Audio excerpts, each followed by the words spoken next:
Hello, Hi, Bhaskar. How are you? I'm good. I'm just trying to. I can't see myself. Can't see you. I can. Oh, yeah. Okay, just a minute. Yes, I can. Yeah, Yes, you and can. can you hear me? And I can hear you perfectly. Okay, So, thank you.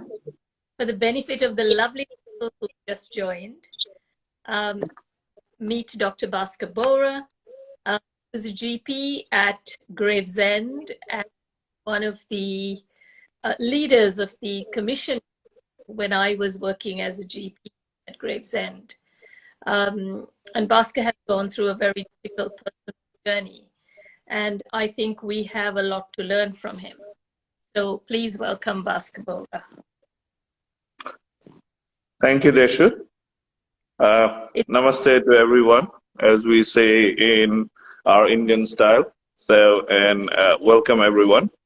I hope you can hear me clearly. So, thank you for the welcome, Deshu. I have known Deshu as a colleague when I was working. Now things have changed a bit, and I've been on a bit of a detour of life.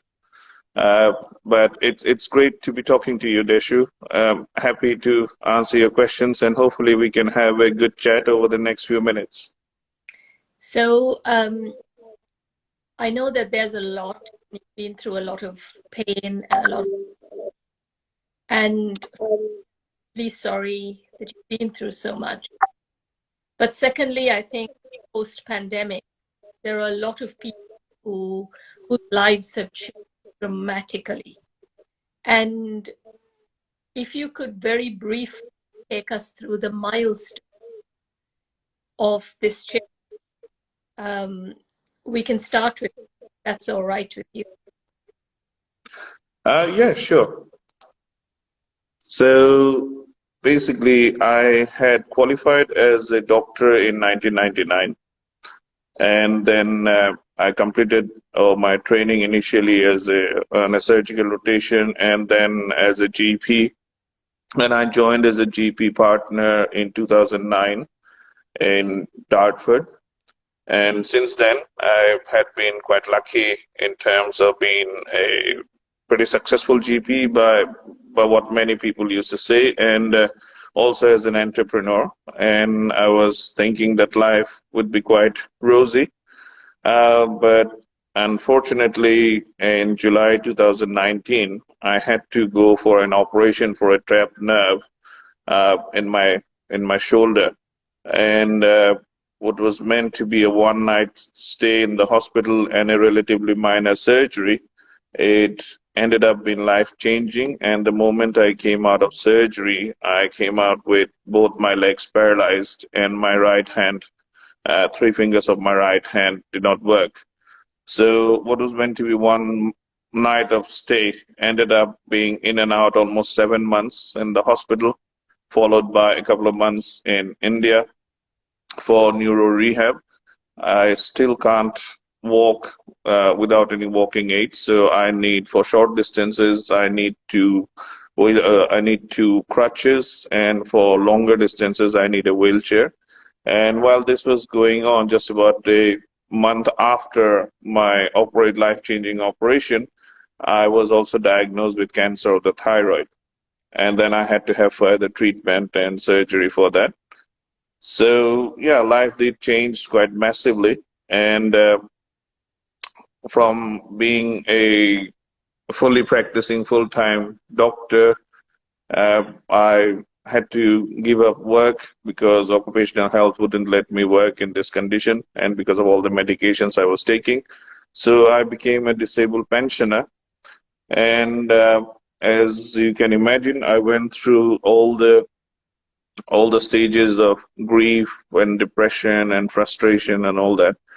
Uh, but there was a point. I think if I remember right, the turning point was when I was admitted for a few weeks at Wellington Hospital in London, and that was a time when I kind of wet my bed because I could not move my legs and I could not get out of the bed. And before the nurse could bring in the bedpan, I had to wet my bed. And then one very kind nurse came in and she kind of changed the bed, stripped me, and changed my clothes and everything. It was quite a humiliating experience, but at the same time, quite a ennobling experience as well. But that was a point when I thought that enough is enough. I cannot be just be an object of self-pity. I need to take charge of my life, and I started being more positive. Started reading a lot of books. I also started putting on some small post on inspirational post on social media, including various doctors groups and all. And before I could realize, the response was quite overwhelming. Many people could relate to what I had written, and I used to get about 300-400 responses to every single post that I put on. And that's what made me realize that there might be a little bit some power in my writing. And many people suggested that I should maybe write a book, put in all my experiences together. And initially, although I thought it would be quite an impossible task, but yeah, I did manage to write a book in about 6 months, and it was in April that I published my book called The Second Chance in Life, which is literally my second chance in life. And by grace of God and everybody's blessings, the book has become a bestseller on Amazon in 7 different categories. And I have now become a campaigner for people living with disabilities, both seen and unseen, and as a cancer warrior or cancer survivor. And yeah, I speak at various platforms to try and inspire people in whatever small way I can. And that's my story. In a Sorry. So rewind a little bit. You mentioned you read books. What Yeah, that inspired you? yes, yeah. I think reading is a great hobby, and I think especially when I was in the hospital bed for months and months by myself. That was a great time for reflection, and I thought the best way I could utilize this time was to read as much as I can, reflect on myself, and also do some courses to optimize the use of my time. Um, I did manage to complete an MBA during this time, uh, and yeah, I read quite a few books, and more than reading, I actually listened to audiobooks, and they have been quite a blessing for me. A lot of self-help books, about motivational books, sort of thing. And in the last 2 years, I think I've done more than 196, 197 books. Any book or any other books you can recommend people out there that helped you? Absolutely, yeah. So the book that I found very close to my own story is called Above Everything Else. It's by Dan Brodsky. It's a very inspirational book by a guy who was a skydiver, and he kind of had an accident and had a spinal cord injury and paralyzed, but he still ended up being a multiple time world champion in skydiving. So that was a very good book I can recommend. There is another one by called When Breath Becomes Air Mm. by Paul Colonite. That's a very good book. That's about another doctor who got diagnosed with cancer of his spine at the peak of his career. Besides that, I read a lot of self-help books, and Napoleon Hill is one of my favorite authors. So Napoleon Hill has got lots of books like Think and Grow Rich and lots of things which you probably know. And there are several authors which is very who have been really instrumental, and they have helped me. I've read almost every book of Michael Morpurgo.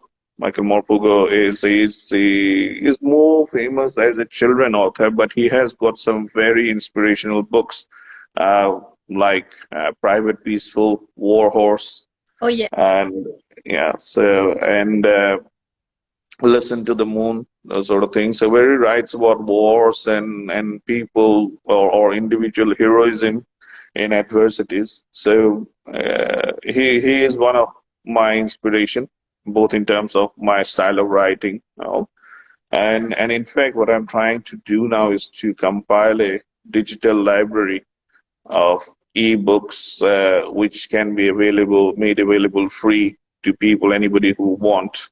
And I think that these books would be really helpful for anybody who would read them.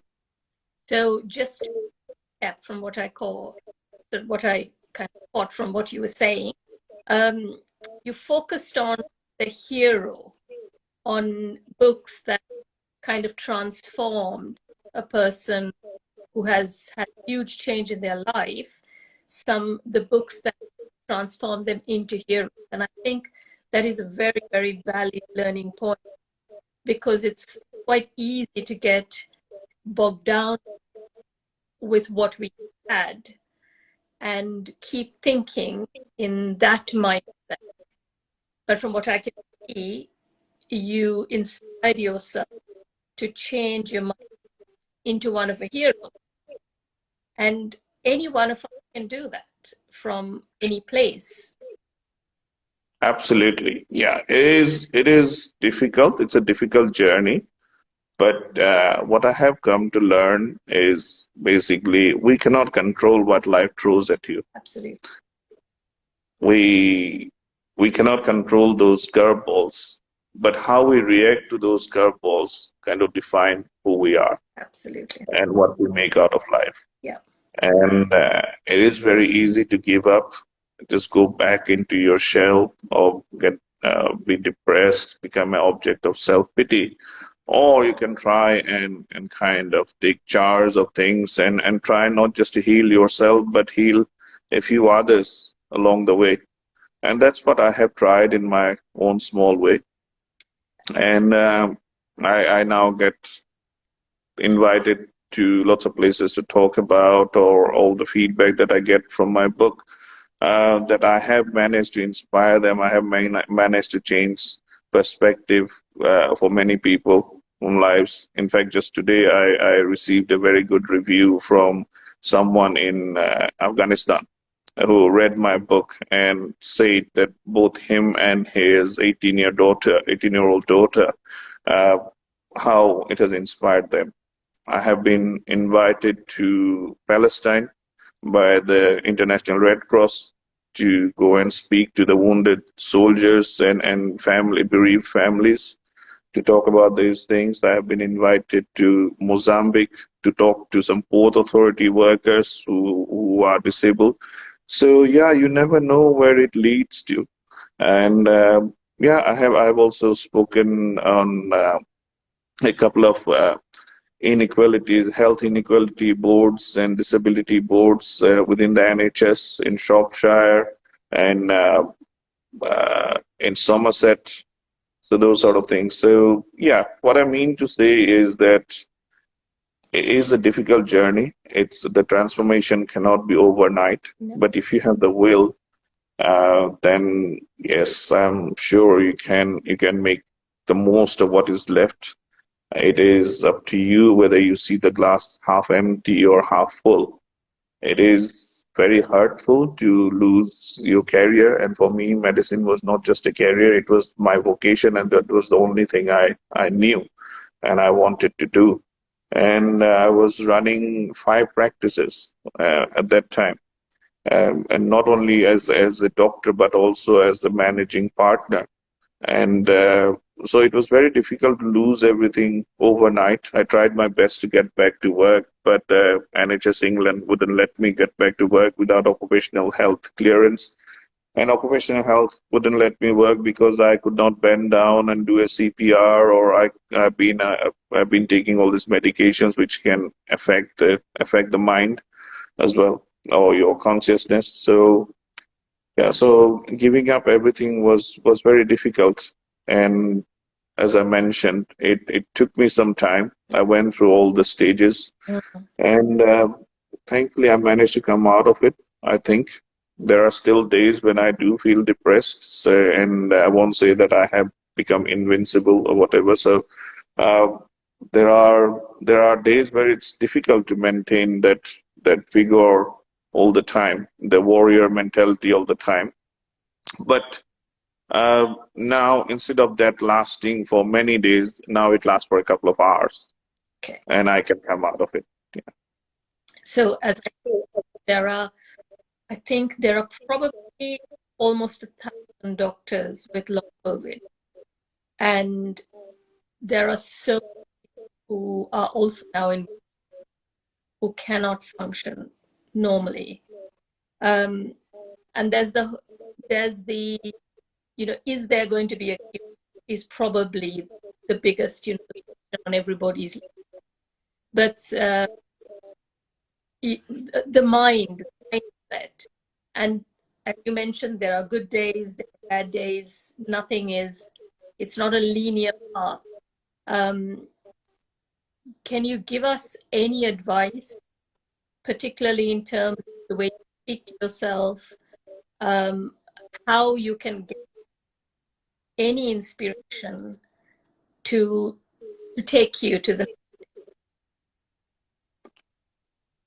See, all of us, it's in our psyche to think that what happened to me is the worst thing in the world. Yeah, so and it is also in our psyche to remember the bad things more than the good things that has happened. But there is always somebody who's worse off yeah. than you or me. Yeah, so I cannot walk unaided, but I'm still able to stand up now after 2.5 years of treatment. I can still take some steps with the crutches. There are people who are confined to the wheelchair all the time, or there are people who have been confined to the bed. And there are people who have lost lives or lost their loved ones. So there is always someone who is worse off. So I think if we try and count our blessings rather than thinking that why it has to be me that has to go through it, why was I the chosen one to lose everything, or why was I the chosen one to now go through this mental and physical trauma? Then if you think that way, then I think that kind of changes your perspective about life. Also, I think it's kind of important to understand that miracles happen on a daily basis. It is just that we have become so mechanical in our rat race with no end point, Yeah. that we kind of don't notice those miracles anymore. I'm not about talking about shooting stars from the sky or pulling a rabbit out of the hat, but it's just about the fact you meet someone, or you have suddenly come across a certain book, or you watched a movie, or something has happened that particular day of your life. So all those can count as miracles. And if we are receptive enough, we can make meaning out of those miracles. I think that is really important to know. It's also important, I think, to know that we all feel in control when things are going well. But it is when things are going wrong, it is when you have an adversity, that's when you need to be in more control. Yeah. Yeah. So and there is, well, I believe that there is always a reason behind everything.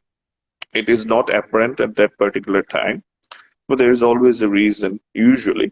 And so I have taken it in the way that there was perhaps a reason why I had my medical career taken away from me, or I have ended up like this. Because as you knew me from my medical days, I was running all the time, never had a time to stop. Yeah. So I didn't have time to reflect. I was just becoming a machine, basically. But now, in a way, this has given me more time with my family. This has given me an opportunity to write a book, to reach out people whom I would have probably not reached. I probably wouldn't have gone out of Dartford or Gravesend, nobody would have known me. Now people from across the world has come in touch with me. Yeah. So those are the things I would say, that do think that there is a reason behind it. There might be a higher calling, there might be a change of purpose written in your life, and take it in that way and try and make the most of what you have got left. Yeah.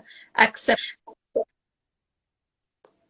Yes, acceptance is a big part. is a big, yes. I think acceptance is probably the first step towards making a change. Yes. Perhaps being the fact that I was a doctor, and perhaps knowing that it was going to be a long game.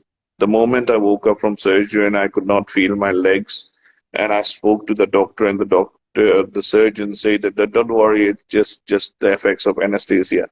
And the next day he said that don't worry, it's just probably just inflammation, and I'll give you some steroids. So I had to wait for 4 days to get an MRI scan, and then after they did the MRI scan, they realized that the surgery was messed up, and I had a lot of bleeding and hyperemia of the cord and all that. And then that delay of 4 days made it a permanent disability. So perhaps being a doctor, I kind of realized that this is not something that's going to get better overnight, and I have to learn to live with it. And as I said, things happened during my days in the hospital, where it's been a very humbling experience, seeing other people going through that, seeing other people going through cancers in a much worse way than what I was. So all of that helped me accept it. Also, I think the fact that I have kind of almost made the journey twice, once as a doctor and once as a patient. So that perhaps helped with the acceptance as well. Perhaps the reading had helped. I had read a lot about acceptance and commitment therapy and all of that. So yes, acceptance did play a big part. Even now, sometimes it's difficult to accept all the things, especially the financial difficulties that I now have to face on a daily basis compared to what it was before. So that's quite difficult. Uh, but on the other hand, I have now learned to accept my physical disabilities, and I'm trying to do the best of whatever I can. Yeah. I absolutely hear you. And something else that I feel I guess this is not only for doctors, but I think when we forge a career for ourselves, it it becomes who we are, and we become that career. And when that Yeah, career is taken, it's like, who am I outside of this? Who am I as a person? Without that label, I don't know who I am anymore. precisely. Yes. So there comes a point where you are defined by what you do, or you're defined by your career, your workplace, and all that. And in general, for people who are working, they spend more time at work than they spend at home or with their family. But I would say there's again, I think whether it's a miracle, or a kind of premonition, I always felt that you should not be keeping all your eggs in one basket. Mm. You should always have a contingency plan, or an option B, or perhaps even an option C as well. And that was the reason why it was about 2 years before that I bought a restaurant. I started building up a real estate portfolio. Um, I started doing a couple of other businesses, some of which have succeeded, some of which hasn't. But it is because I was able to diversify a bit, that has kept me going now. Yeah. It's always important to kind of build your shelter, or get the umbrella when it's sunny, so that you can have some preparation for the rainy days. Yeah. I'm like, I'm not practicing medicine anymore because I had long COVID. But I was practicing health and well-being, lifestyle medicine prior to that. So that is something that can be redefined and packaged into something that is non-clinical. But so it's good that you have branched out, because a lot of doctors don't just stay put in this one field, and it kind of is limiting, because We can't think in any other way out being a doctor. Yes, especially now that the NHS is under so much pressure and so many doctors are so stressed about it. I get messages from so many doctors, personal messages in terms of how my post have kind of inspired them or have made them think differently inside that. So, and I tell the same to everyone because you see, the more specialized we get, especially for people who are like doctors or vets and that sort of specialized training, uh, we don't have any transferable skills. No. So that is the reason I decided to optimize the use of my time by doing an MBA, which helped me a lot. I don't think it'll ever be that I'll be able to work in an to earn again. But yeah, it has given me some knowledge about how to conduct myself, how to conduct an organization, that sort of thing. So real life experience, uh, getting other courses under your belt to kind of expand, thinking out of the box. Those are the things that I would suggest. And one other thing which I would suggest is try and get insurances. So I'm not talking as an insurance broker, but it was back in 2006 when again maybe some kind of premonition. I was always worried about family security. So it was back in 2006 when I started buying and investing in insurances of all kinds. So whether it was a life insurance, a critical illness insurance, or an income protection insurance, you name it. And I kind of spent so much money on insurance that my friends used to kind of joke at me and say, "Why are you spending so much money in insurance? You might as well go on a holiday with that amount of money." But thanks to those insurances, it was the critical illness insurance which helped me get into a more disabled friendly home. Because before that, I was in a house which is the typical English house where you have your bathroom and your bedrooms upstairs. And for many months, I had to sleep in the living room because I couldn't do the stairs. And then later on, we had to convert the garage. But thanks to the critical illness and all that, so I was able to later on buy a house which has got downstairs bedroom and is more user friendly. So I would suggest, yeah, do invest in insurances, do invest in things which will give you good returns, and try and protect yourself as much as possible. Which is possible. So those listening, is there any other advice you would give them, particularly for those of them who are just starting this journey? Starting the career, Starting the journey. starting the journey. Um, yes, what I would say is that adversity can sometimes be a blessing in disguise. Adversity, it's not apparent at that time, of course, but thinking now backwards, I think adversity can be a very good lesson in the sense that it's a good rain check where you are, what you are. It tells you who your real friends are, definitely, because there are so many fair weather friends, as they say. So I had quite a few, and they all kind of vanished the moment it happened, and I lost all my money and I lost my position and all that. Some people even stopped picking up the phone calls because they thought I might be asking money from them. And that includes family as well. So, but on the other hand, I found there's some people who have come out of the blue to come and help and then just go away. So you wouldn't, and that's another miracle that I've talked about. I've met so many people who have come out of nowhere and they would say, "Yeah, let me do this for you. Don't worry, I'll see what I can do." And they just come and they have help. So always keep an eye out for all these miracles. Always be grateful for what you have got left. Always be grateful for the life that we've got because we often forget to appreciate when we get too busy and we take things for granted. So don't take things for granted. Things can change anytime. I never thought that I would be in a sports car one day and end up in a wheelchair the next day. So things can change anytime. So don't be too proud of what you have achieved. Yeah, because time is a great leveler. Mm. Uh, but also don't don't give up.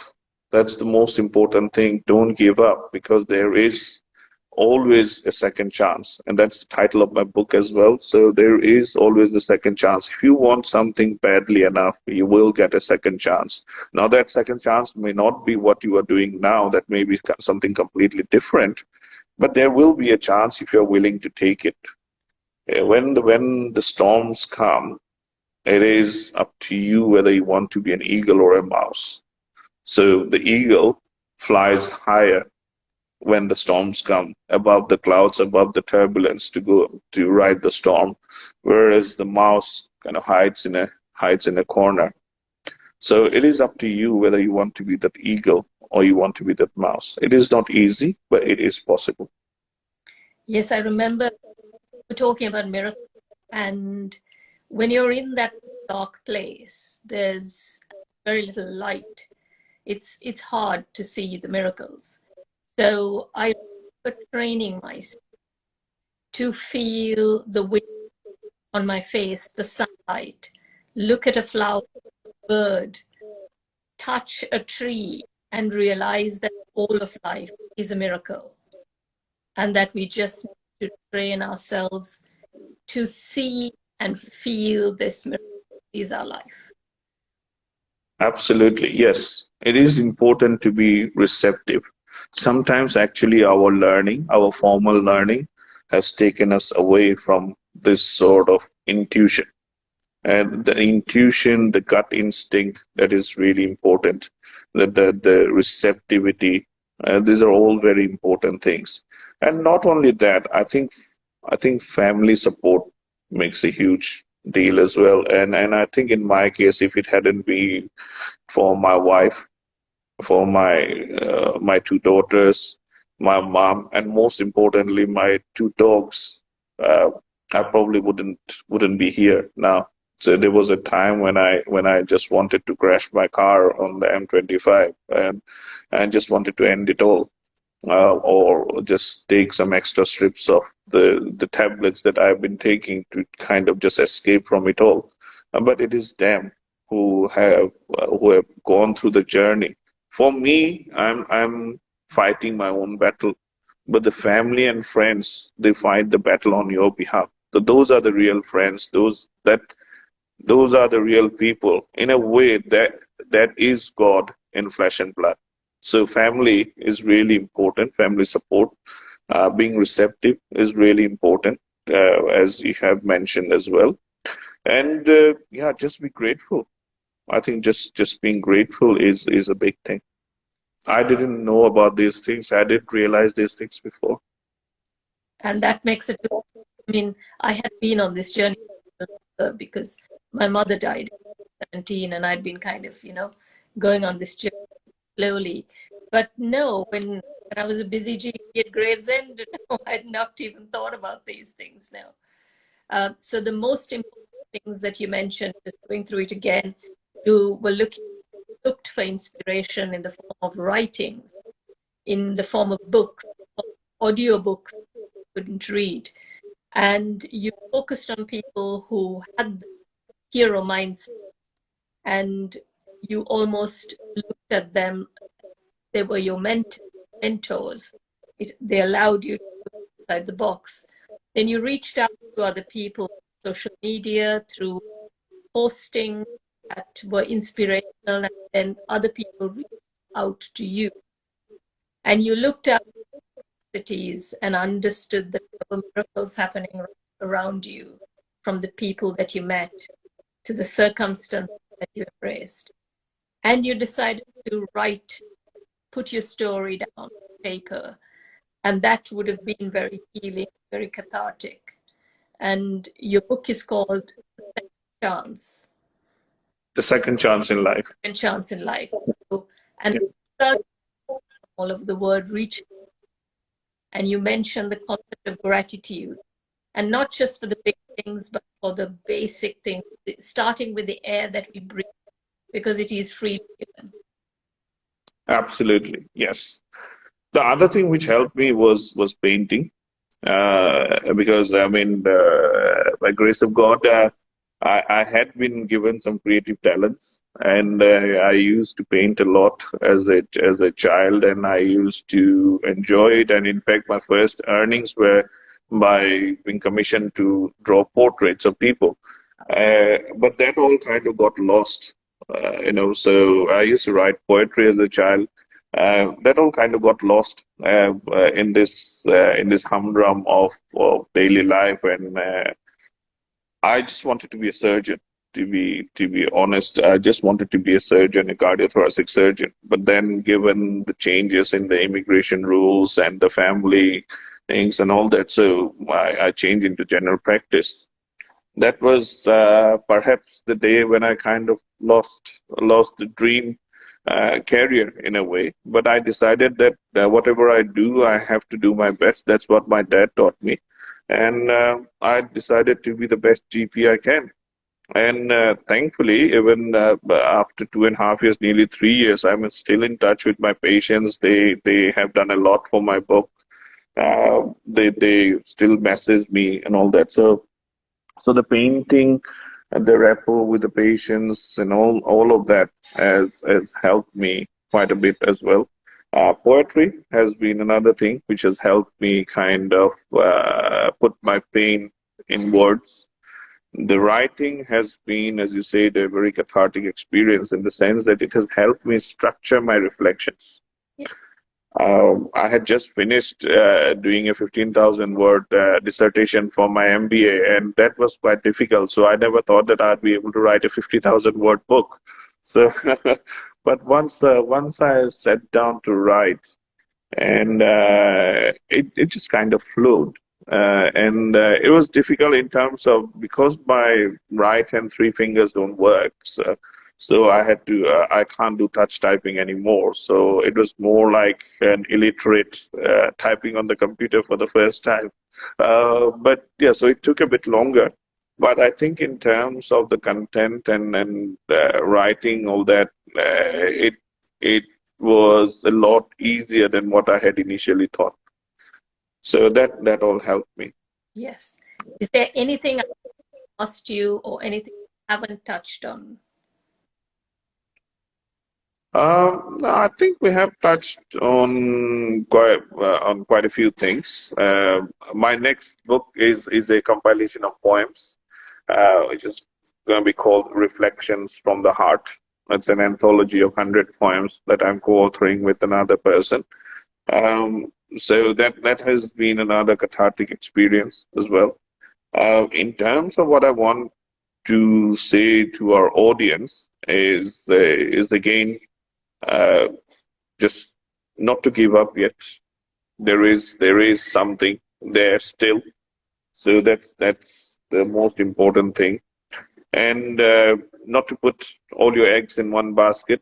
I was going to reiterate that, and yeah, so being an entrepreneur is another thing where it's like raising a baby. So do try different entrepreneurship if you can. It gives you more transferable skills if it gives you a contingency plan.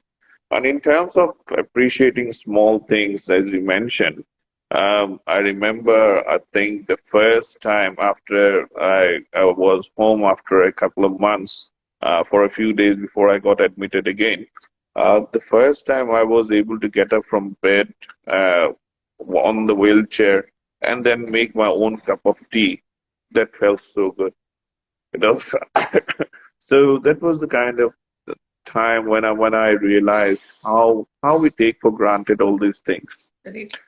So and yeah, I began to appreciate those things much more than what I was before. I think I am poorer financially. I don't have a career as such, but I I think I am spiritually or emotionally I'm at a better place now. Yes.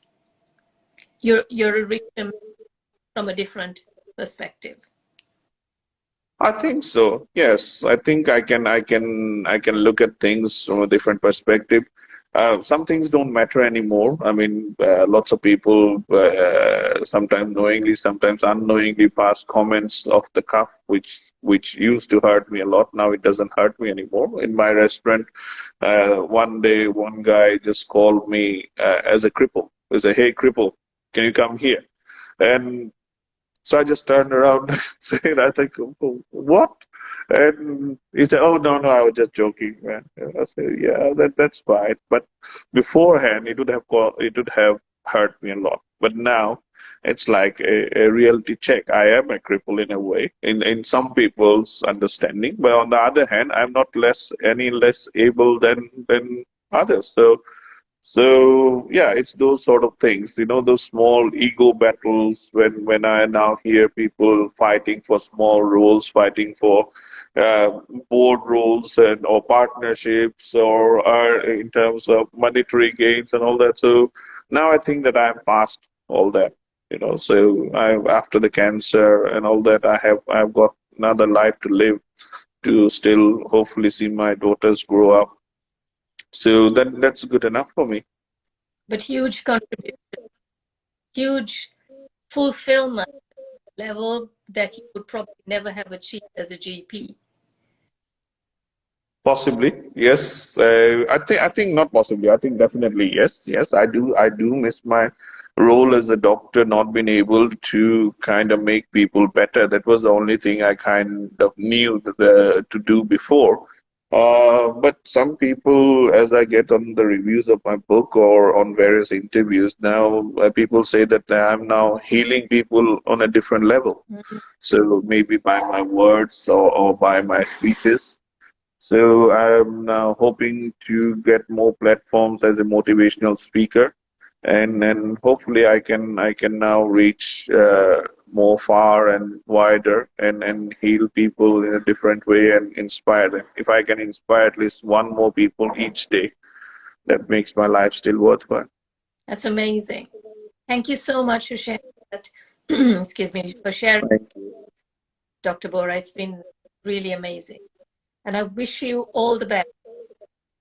Thank you very much. Thank you. I hope the audience kind of yeah, so they kind of appreciated whatever we had discussed. I don't know if you've got any questions from the audience or anything. No? Not as yet.